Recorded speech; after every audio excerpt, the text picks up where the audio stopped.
Hey guys, welcome back to the Patty Martin Real Estate Group YouTube channel. I'm here with Jennifer Adams, Patty Martin, and myself, Adam Wachtel. How's everyone doing today? Good. Excellent. What about Awesome. you?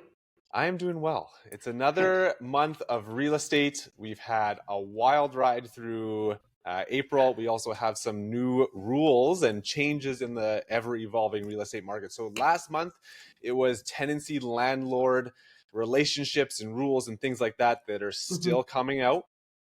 This month, it's changes to capital gains, which we're going to briefly touch on, and then the possibility of having forgivable loans for secondary suites. Jen, do you want to start us off with some capital gains? Well, first of all, obviously, this area of real estate is best left to accountants, tax accountants, people with, even financial kind of advisors. So anything we talk about today, we should pepper with a grain of salt. Please double check all of this with your Absolutely. advisor. So 11% of Canadians own secondary homes. And so when they go to sell them, they are now going to be taxed at a different rate on their capital gain. So previously it was a 50% tax rate, and now there's a 67% tax rate that will start. What is the date for that start? It's June 25th, 2024 is the big date. right, So right. my understanding as well, and feel free to chime in and take over, is that there's going to be different rules for individuals and there's going to be different rules for any corporations. Right. For individuals, they're going to be taxed at the higher rate after June 25th. For any profit over $250,000. Now, this is where it gets tricky. And again, talk to your tax accountant hmm about any tax and estate planning. We are not tax advisors, we are realtors. No. If you have two people on title, I think there's an exemption where one person can claim the 250 and the other person can claim a 250. So you might be able to finagle this capital gains tax up to 500,000 individually if there's joint tenants on That's title. interesting. And I think when we bring that back to, say, our clients, because for a lot of our clients, they're thinking, well, this doesn't really affect me. I don't own another house. Well, you know what? You may one day, if you happen to experience the loss of a parent, you and your brother end up becoming, on title. And then this is where this may make a difference. So that's really interesting, Adam. hmm The last comment is for corporations. There's no delayed in the applicability of the capital gains. It's any profit that you have that's a capital gain will be taxed at the higher rate. There's no threshold of this $250,000 profit where it's the first 50% on the first 250 and then the higher rate after. You're taxed the whole way through. Secondly, the province has announced that they are going to give people $40,000 in forgivable loans to put in a secondary suite into their home. There are a ton of stipulations, Yeah. but applications start April 17th, 2024, so a couple weeks ago, and at least Yeah. 3,000 eligible homeowners will be hopefully relying on this forgivable loan in the next 3 years. Before we get into some of the stipulations, is this big news for the market? What do we think this will do for buyers, for sellers? Is this going to affect us at all? Well, I mean, I think this is another attempt to take some pressure off of the market and to add some housing options back into the market. And Absolutely. if you own a Vancouver special, it has never been more desirable. You can live upstairs. You can renovate downstairs, make a really amazing secondary suite. And correct me if I'm wrong, you'll need to rent it for below market value for Correct. 5 years. And there's a schedule that the BC government has put out, and it's quite specific. Like there's, they have the rental market everywhere from Vanderhoof to Vernon to Vancouver with different kind of schedules. So you'll have to kind of take a look at that for 1 bedroom, 2 bedroom, and 3 bedroom plus properties. I do think it's a really interesting opportunity for people that want to find a way to get ahead and to take advantage. I think it's really, really interesting, and it will put more rental opportunities in the market. Absolutely. I mean, very rough numbers here for any buyer. If you're looking at an income, like a rental income of about $1,000, you should be able to qualify for about $250,000 more for mortgage value per $1,000 of income. Depends on interest rates, depends Yeah. on, everything else, but those are very loose numbers. So some of the requirements you need in order for the loan to be forgiven: you have to be a registered owner of the property. You Hmm. have to be Canadian citizen or permanent resident. It has to be your primary residence. Yeah. On the The same property. Yeah. Yes, on the same property. It can be a laneway. It can be a laneway house as Yes. well. The combined gross income of anybody on title has to be less than $209,420. Hmm. Don't know why, bizarre number, but that's it. Yeah, I And then know. you I have It was to a know. rent So it. calculation. specific. Yeah, and then you have to rent it below market value. I will post the chart that was provided with a few of the municipalities. Is But it? wait, there's more. I want to ask Adam: is there a cap on how many of these forgivable loans they're going to allow? So they're going to reassess every year until essentially the loan budget gets depleted. And how many do we know? How many people have already applied? That was the other Don't thing know that how many I'm people have thinking already about. applied, but it's supposed to help about 3,000 people in the first year of this. Okay. So continued on with some of the requirements. There's a list of approved municipalities. So Hmm. you have to make sure that your city is one of them. And the assessed value of the property has to be below 2.150. Yeah. Oh, well, The assessed value. Yeah. that knocks out a few homes in Vancouver. Indeed. Yes. Yes. And certainly larger lots, which then that's the type of lot that would make sense to put that on. But so Yeah. it's interesting, isn't it? I know. Hmm. So now you have the massing that the province is going to impose. You have the rental suites, forgivable loans. Like there's a lot going on in real estate. So make sure that when you're ready to do something in real estate, you talk to one of us. We'll hold your hand through everything, I would say. Yeah. We'd be pleased to talk about it for sure. Moving on. Let's talk about the stats for the month of April. Right now, Metro Vancouver has seen an uptick in inventory of upwards of 42% year over year. And for the first time since 2020, we've breached 12,000 listings. Have we felt that in the market? Patti, you've been pretty quiet. Let's hop over to you. What do you think? Definitely, we felt it in the market for sure. Now, again, we go back to if you price your home correctly based on the stats that we provide you, you're likely to sell anyway, despite that the market is a little bit less hot. But we are seeing if we price something correctly, we're seeing less interest than we did 6 months ago for sure. We're still seeing some multiple offers, but it's trickier for the sellers for sure. And just it was funny yesterday, I was just looking up something for someone and there were 65 new listings in the last 2 days and only 5 sales. And I don't think I've seen that for years. Whoa. Mm-hmm. So I think Mm-hmm. we've been talking about this for a while. We've been saying the same thing, beating the same drum. We know we're boring you to death with it. But at the end of the day, the reality is people are starting to pull back in terms of buying activity, and sellers are starting to get more interested in being for sale for various reasons, including all of which you just talked about. So if you own a property where you've had a tremendous gain in terms of capital gains, you might suddenly think, I'm getting out before that June 26th or whatever deadline it is. Yes. So in fact, we have one listing right now because of it, where somebody wants to quickly sell and be done before they have to pay more in terms of taxes. Yeah. So yeah, the government's really on the real estate market these days, man. We are facing a lot of different kinds of scenarios as a result. That's perfect. Let's talk about sales, and we'll get into some of that right now. So, Vancouver reports that residential sales in the region totaled 2,831 in April 2024. It's a 3.3% increase from April 2023, so a year ago. When you look at month over month, March had just over 2,400 sales. So, really, month over month, we have a 17% increase in homes sold throughout Metro Vancouver.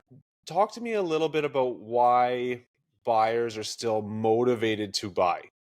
Like, there's still the activity, that there is a little bit of an uptick, but we're also saying at the same time that some of our listings, while desirable, while priced right, people are limping in, or they're not as hot of a subject free offer, or if we are getting subject free, it's 2 offers, not 5.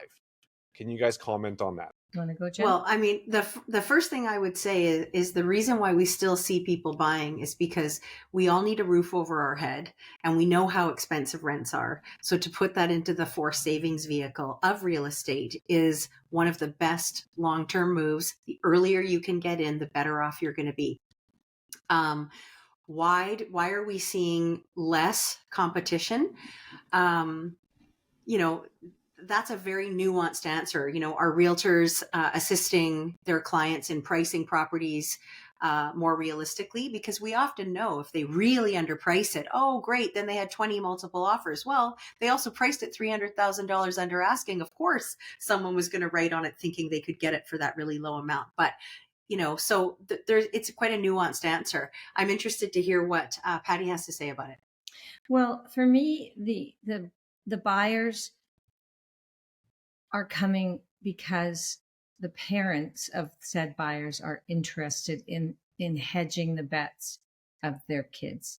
Like, everybody's talking about it. I'm of that age, right? So my kids are that age where we're helping, and anybody that's like me wants their kids in the market.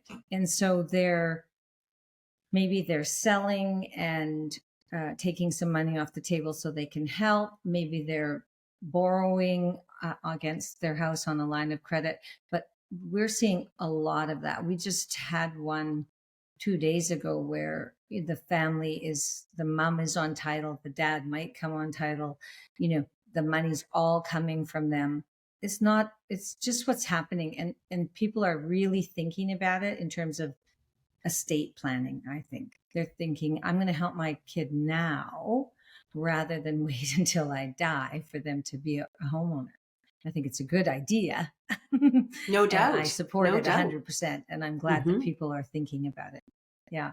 Awesome. Let's move on to inventory. The comment the board has made is that the surprise for many market watchers has been the continued strength of demand, along with the fact that few homeowners have been forced to sell in the face of highest borrowing costs experienced in over a decade.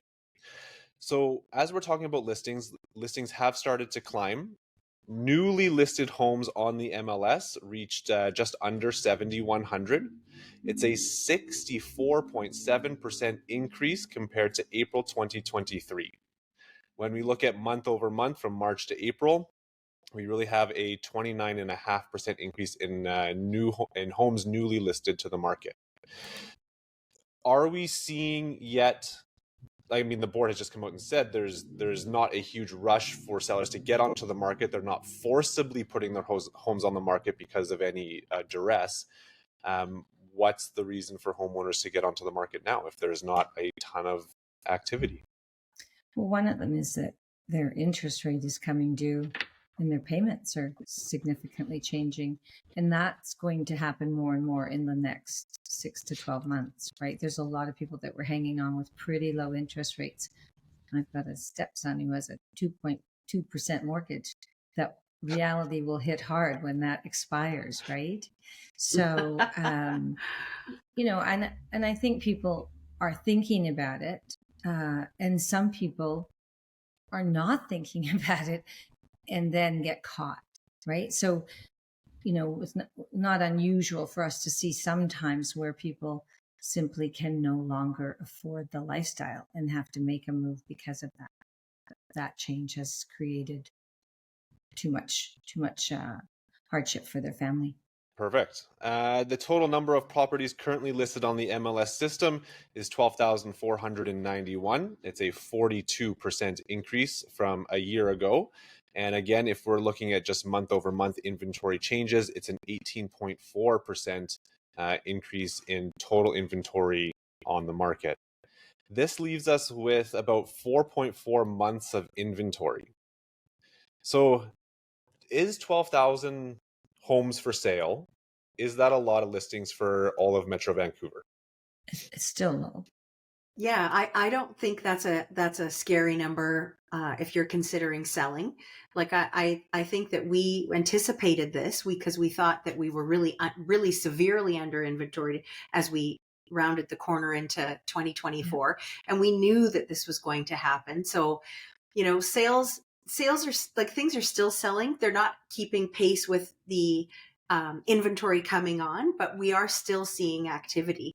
I think, like, what would you guys say is the number where we're almost over inventoried? Like, what number would that look like if we're 12,000 now? I'm going to look back at the stats because I was thinking back to about 2019 or so, and I'm going to blurt out a number off the cuff, and then I'll post a little image here of what it actually is. But I think at that time we had something closer to 16 to 18,000 listings in 2019. Because I remember 2019 being a difficult year. I think it was a provincial election year. Like, there was more going on. Yeah, I totally agree with that number, Adam. I think that's when the market really sees something significant, and where buyers can finally say, oh my goodness, like, I actually have a lot to choose from. I can take my time choosing it, and I can negotiate on it.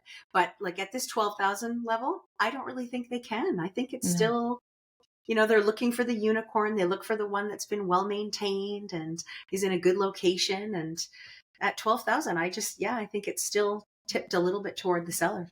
Well, further to that point, as we're saying that 12,000 isn't a lot of listings on the market, and the market's still moving quite well. If we look at days on market compared to March and April, days on market in March was 11, and in April it's the exact same. So on average, it's taking about 11 days for a property to hit the market and then get sold. That's still pretty active. It's still pretty active. Yes. Well, it shows you that there's a level of marketing that is still happening where agents are able to correctly price a home, show it for about a week, set their delay in offers for the Monday, the Tuesday, the whatever it is, and sell the home within about 7 days, then add on a 3-day rescission period. Then it gets posted to the board. There's your 10, 11 days. So it's, it's interesting though. We're seeing more and more that people are not waiting. Right? They're looking at offers immediately again. Yeah. They're not delaying the offer. We are not doing that. And we're not doing that for a reason, because ever since we started changing the process and waiting, we've really seen quite significant and beneficial results for the sellers. And when someone hires us to sell their house, we do want to exactly. We aren't in a rush. We're not in a rush. It's not surgery. Nobody's going to die. Right. And I tell that to people too all the time. Like, you think about this, if you really want to buy something and it's the one you want, you're going to wait that 5 to 7 days. And no matter what your agent comes up with for an excuse, I don't believe it. Right. I haven't seen it be it's a disservice yet. Yeah, so it's a why disservice. Wouldn't we do this? Why wouldn't we give our sellers the chance to see what exactly happens? And I'm quite surprised at how many agents are no longer doing that. And I really am at a loss to understand that. Lastly here, we very seldom talk about pricing on the channel. The board has come out and said another surprising story in April is the fact that prices continue to climb across most segments with recent increases, typically in the range of 1 to 2% month over month. But condo prices have actually dropped. Now, they've dropped 0.1%, but condo market is flat. Any particular, I think I can think of like 4 myself, but any particular reason why the condo market is just not as attractive right now? Why don't you tell us your 4? Yeah, you tell us all about it. Okay, tell me if I'm wrong. Okay. So in my opinion, these are my many factors. One, affordability. So I said this one because they're desirable in the sense that they are the lower price point, but as you get into 2-3 bedroom condos and things like that, it starts to get unaffordable, and the sense that we're building a lot of new condos. It's the like when we're talking about new housing being built, it's new construction, it's multifamily, it's condos. You have transfer tax on top of that, you have GST on top of that, and then it's Maintenance a big fees. delay. Maintenance fees, right? I'm The going to next one interrupt you is, for one sec. Is the other thing I've really noticed is there's so many assignments right now. People are sending me information about these assignments. Yeah. Hey, Patti, do you have a client?